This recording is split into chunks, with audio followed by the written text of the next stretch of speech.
Back again. We had an aborted video, but maybe that's okay. We've seen that a lot. We have one of our favorite guests from Northern California, now to New Jersey, the famous and illuminating, because I've used some of her concepts, Dr. Robyn Odegaard. So it's good to Robyn, retest these things, right? stop the drama. Maybe we can get a close-up. Maybe not. I'll just read it then. The ultimate guide to female teams. I keep guessing. There we go. Zoom in on me. No, zoom on me. This book will save your life in so many different ways. I've even used it with... Stop the camera. I've used it with at-risk females. Your five or 6 points you make to basically stopping the drama and getting along with people. You want to just reiterate them again before we go on to your other exciting aspects of your career? Well, let's start with why she wrote the book. You want to start with why I wrote the book? Well, you saw a need out there.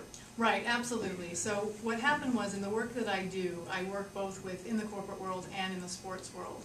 And what I was seeing is that women, like me, were showing up in the corporate world without the skills to have a professional disagreement. They didn't know how to engage in what I call productive conflict. And I felt like it was really important that we needed to address that earlier than when they showed up in the corporate world at 24 years old. So I wrote the book specifically to be able to reach the high school and college age coaches so that they can teach the girls the skills before they get to corporate. What are your 5 major steps, though, for girls to be solved? Well, so there's several steps. Okay. We talk about the 7 no-fail secrets to stop the drama, Right.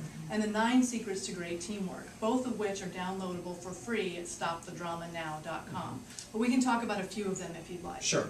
So one of the main ones that I like to talk about is for you to speak from the I.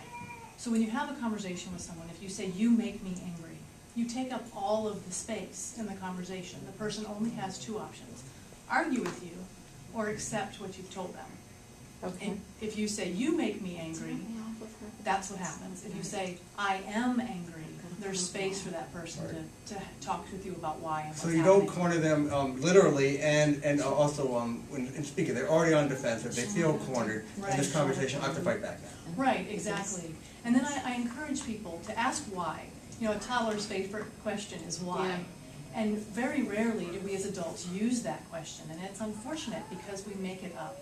And when we make things up, you make up things that are negative, personal, and permanent. So maybe not enforceable either. You say things that aren't, you know, Right, make any exactly. sense. You can't follow So through. if you ask someone why, you give them the opportunity to explain it. Right. And then Okay. you know more. Why is this a special problem for females? Well, there's a couple of different reasons. Question. There's 4 reasons, and it's a problem for men too, but with men, they have much more of a king of a jungle way of looking at things.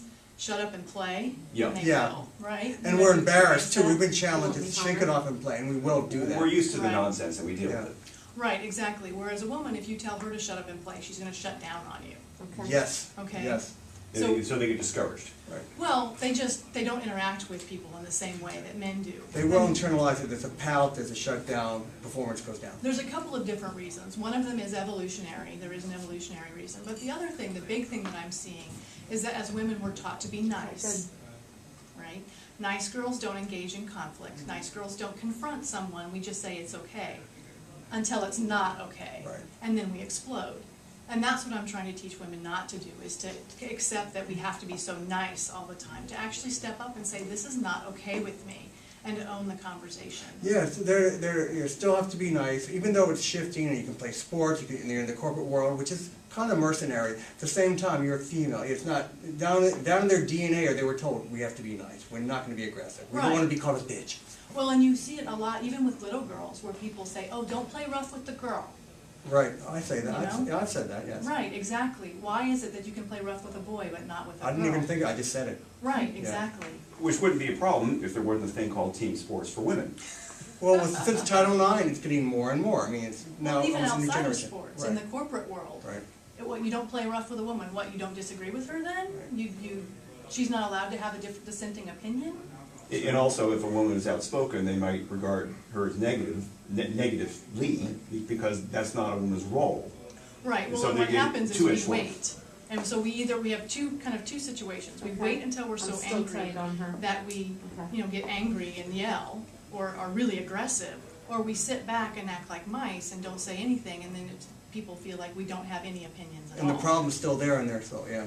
What's your advice to women in the corporate world to deal with this problem? Well, I think part of the issue is, and I go back to the Sheryl Sandberg thing from the Facebook CEO and her book, it's not so much a glass ceiling as it is a sticky floor. Yeah, she said that. Yeah, we need to step up. We need to start putting ourselves out there and taking some accountability. If I have an idea, I need to share that. And that's the skill I'm trying to teach women, is how do I step out and say, I disagree with you. I hear you, I understand you, I disagree with you. Which is common sense for anyone. She also said, Sandberg said